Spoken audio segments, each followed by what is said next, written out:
Привет, дорогие друзья, мы на канале Na'Vi Pub, с вами Яна, и сегодня вместе с нашими игроками мы поговорим про PGS и подведем итоги первой фазы этого турнира, поэтому вам приятного просмотра, но мы начинаем. Приветик, парни!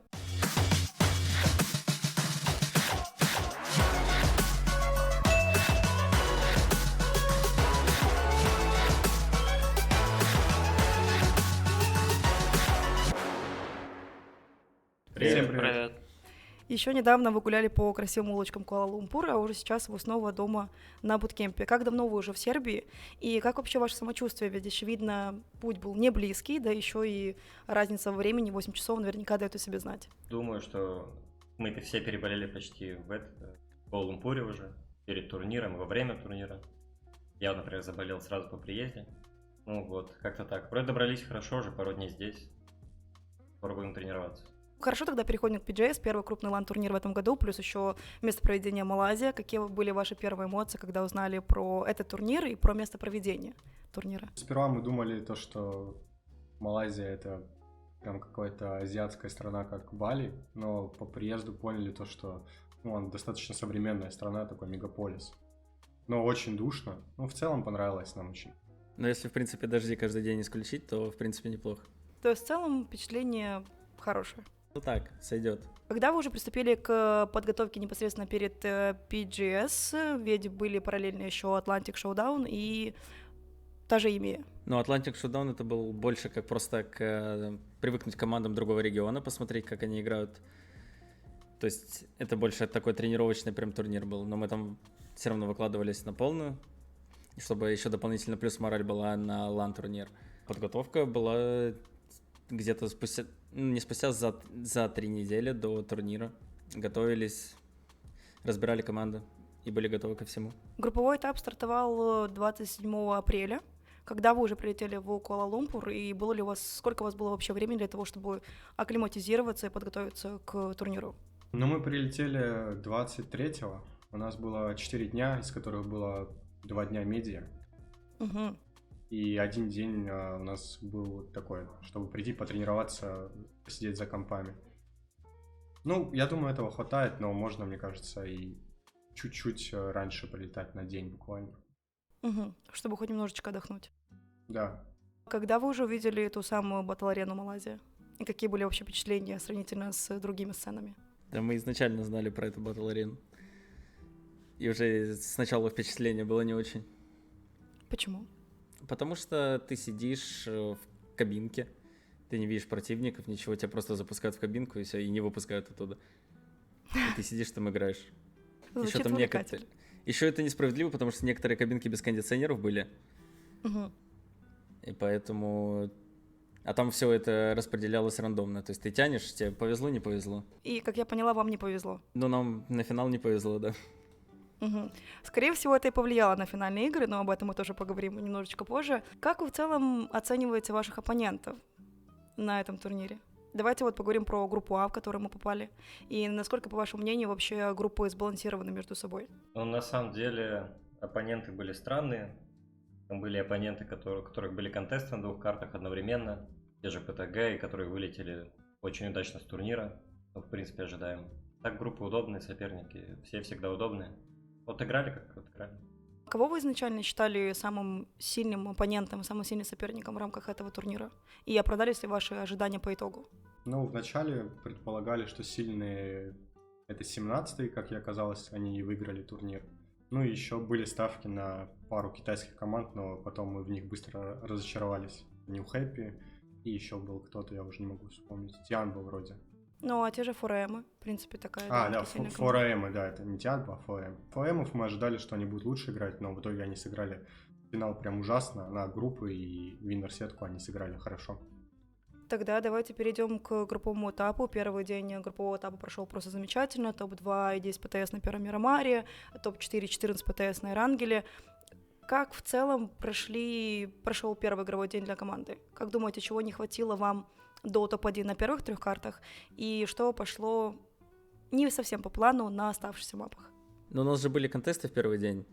Мы там дрались с командой ПТГ, и мы на 2 Эрангелях сразу вылетели прямо с первых минут от них. И поэтому, то есть, вот 2 катки сразу в минус, а остальные я не помню, что там было. В целом, просто в группах у нас была цель просто привыкнуть к оппоненту, понять, как они играют, и законфирмить свое место на карте, которое мы во всех регионах всегда лутаем, и показать всем остальным, что типа это наше место здесь, никому ничего не светит. И у нас цель на группу была именно такая, ну и мы ее и добились. ПТГ турнира вылетели. С группой С было уже немножечко попроще на второй игровой день? Или наоборот сложнее? Или в принципе не было как таковой разницы? Да, просто в группе С играли другие команды, и там было, ну, группа С была сильнее, просто сильнее, и игра там была более похожа на компетитив, потому что в группе Б мы дрались за споты, так скажем. На второй игровой день в групповом этапе ваш плейстайл как-то изменился? Или вы все-таки придерживались такого же плейстайла? Но во второй игровой день мы просто играли со своих спотов каждую игру с задачей выйти в виннер-брейк и все. Первые игры в верхней сетке были просто идеальными, 2 топ-1 подряд и суммарно 19 ПТС за киллы. После еще был один Эрангель с 13 киллами, что, по сути, и позволило нам занять первое место в верхней сетке. А как прошли уже эти игры для нашей команды? Было ли какое-то волнение, переживание, или вы на ровненьком так играли? Не, ну у нас первый день виннер-сетки типа был очень удачный, мы себе гарантировали проход в гранд-финал сразу. И ну, на второй день просто мы поставили себе второстепенные какие-то задачи и просто занимались ими. Уже понимая, что мы точно прошли, и все. А вот какие у вас были эмоции после последнего рангеля, когда вы понимаете, что вы не просто в гранд-финале, а вы с 2 ног залетаете с первого места? Ну, мы просто обрадовались, что типа все прошло так, как мы хотели, по плану, и пускай соперники думают о нас побольше и анализируют нас. Следили ли вы за играми нижней сетки? И смог ли вас кто-то вообще удивить? Конечно, мы смотрели, мы надеялись, что ПТГ не пройдут. Нас только волновала одна команда на этом турнире, это ПТГ и все. Потому что если они есть, они все нам руинят. Если их нету, у нас все уже зависит от нас. Кто смог вас удивить на групповом этапе и в верхней и нижней сетке? В хорошем и плохом значении этого слова. Ну, в плохом Фердай, очевидно. Угу. Luminosity Gaming ожидали, что пройдут сразу в гранд-финал, но они попали в нижнюю. И New Happy также ожидали, что они пройдут сразу в гранд-финал, но попали в нижнюю. 2 команды, которые как-то плохо сыграли. Хорошо, тогда переходим к гранд-финалу. У вас перед финалом было буквально несколько дней для того, чтобы отдохнуть. Чем занимались это время? Успели ли погулять по столице? Попробовать местную еду? Ну, мы съездили посмотреть, вроде Петронус Тауэр, они называются Тауэрс. Слазили наверх, посмотрели на высоту, и все.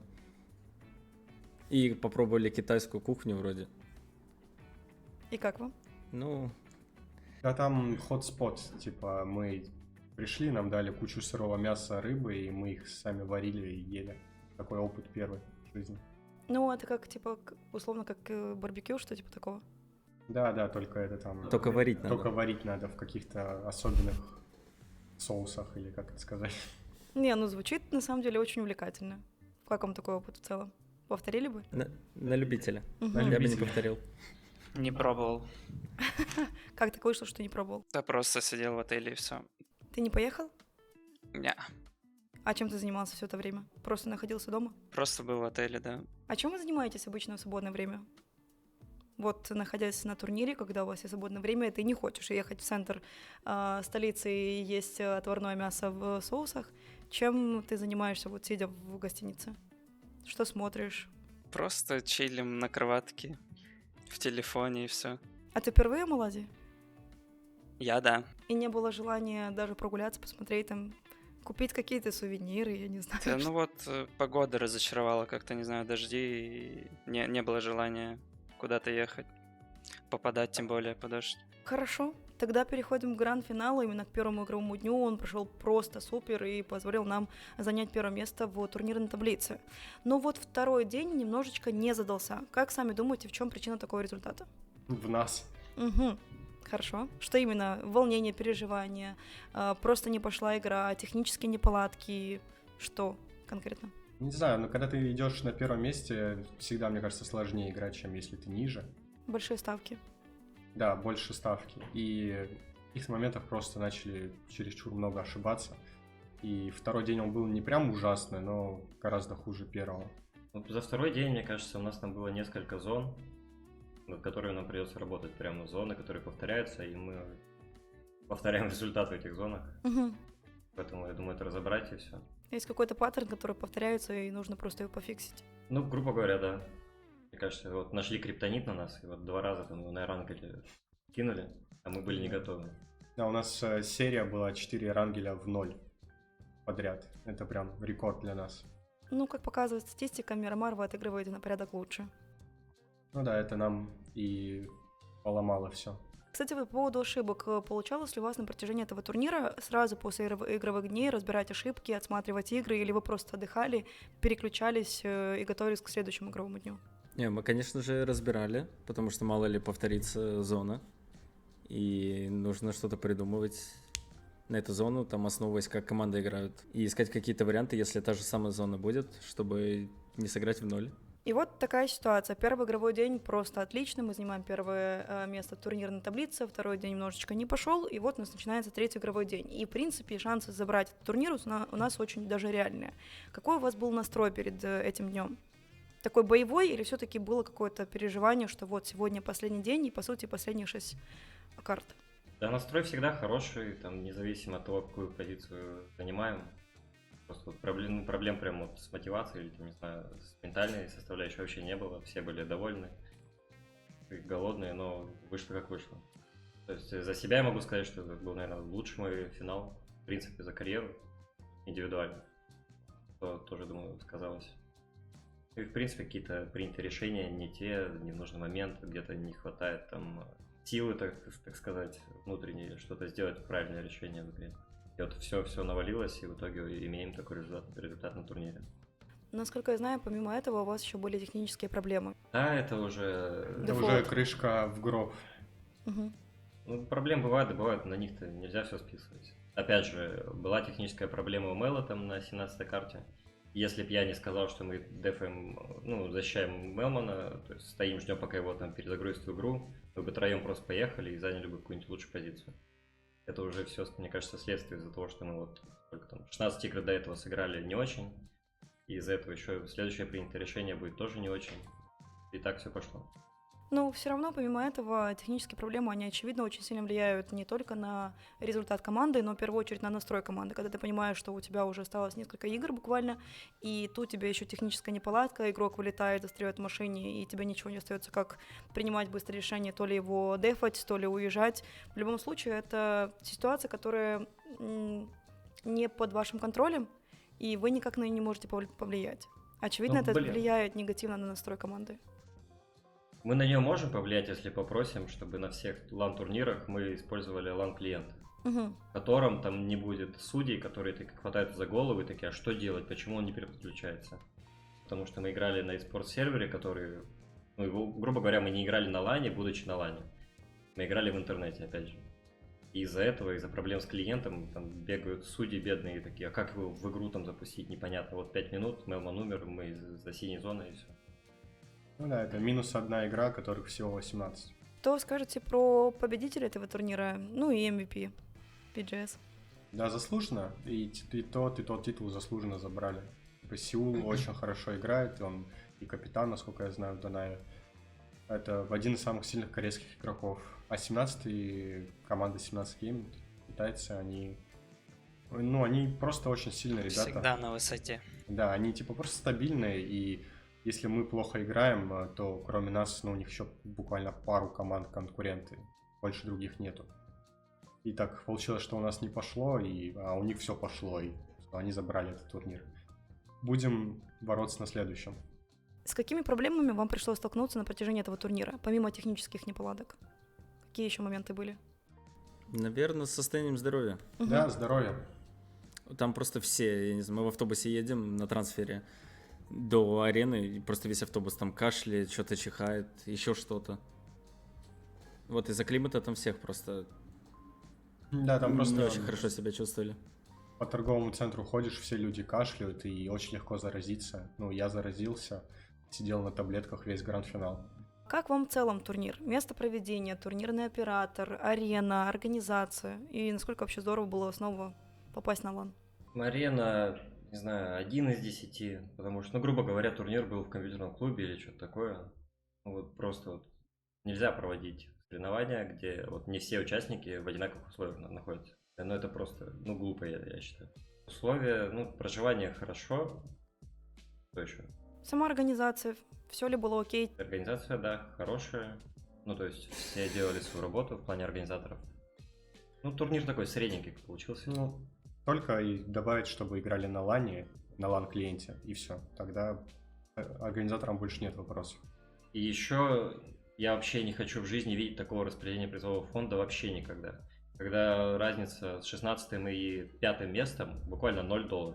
То есть вообще нет разницы, занимаешь ты 16 или 5, потому что команды, которые снизу таблицы, им уже вообще плевать, что происходит, грубо говоря. Нет мотивации, ну, хоть как-то стараться. А распределение очков ПТС? А каких? Я не Да знаю. там же каких. пи- А там на самом PGS деле, поинты. там, во-первых, сложно пройти на лан, там, потому что всего дают 1-2 слота на регион.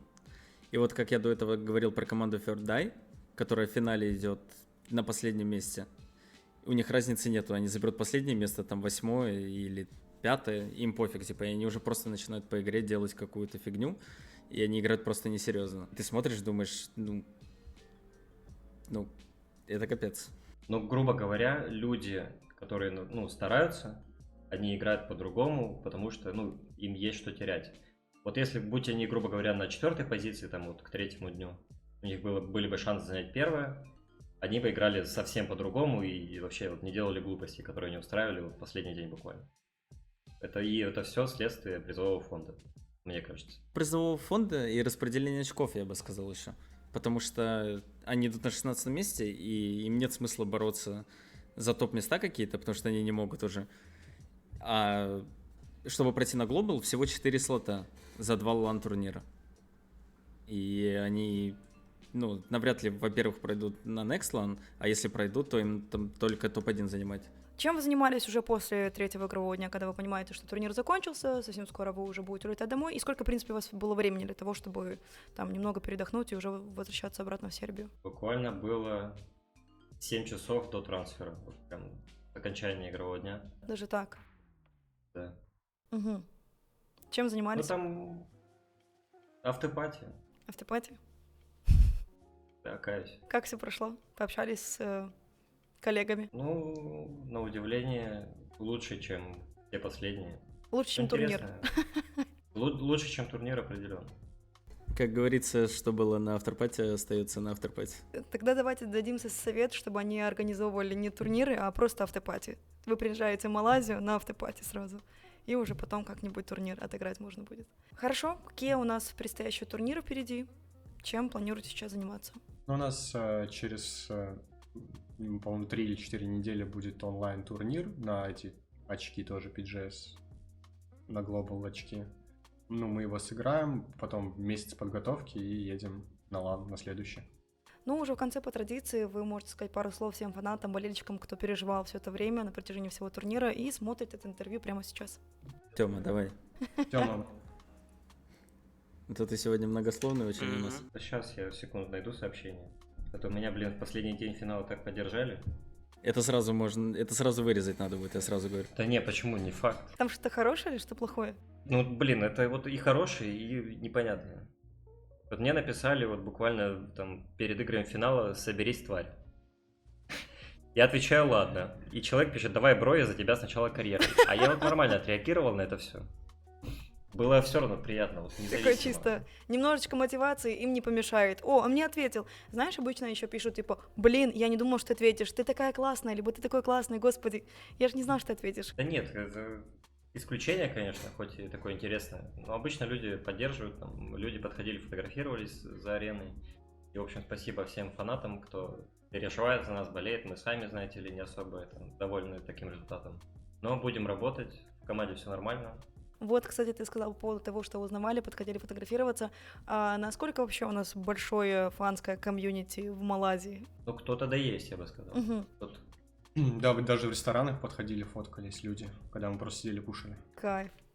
Что говорили? Там типа, ребята, вперед, мы вас Ну верим. да, типа, да, мы ваши фанаты, типа, можно фотку. Ребята, а вы кто? А, Нави, можно сфоткаться? Типа, я вижу Да, форму даже- Нави. Даже Влад жаловался, то, что он один ходит там покушать, но в форме Нави, и к нему подходят просто какие-то люди фоткаются, он говорит, я менеджер, я ничего не знаю, но все равно с ним фоткаются. Ну, немножечко славы перепало нашему менеджеру, поэтому я думаю, что это хороший знак. Ребят, вам огромное спасибо за то, что уделили время, ответили на все мои вопросы. Желаю вам удачи на предстоящих турнирах и уже увидимся с вами в следующем видео. Спасибо, покупайте Спасибо. скины, блин. Да, Они друзья. очень нужны нам. Да, друзья, в PUBG появился наш скин, поэтому обязательно покупайте и катайте уже в нашем скине. Спасибо всем за просмотр, подписывайтесь на канал, чтобы ничего не пропустить, ставьте нам побольше лайков и всегда поддерживайте наших парней на всех официальных играх. А с вами был канал Нави PUBG. До скорых встреч, пока-пока.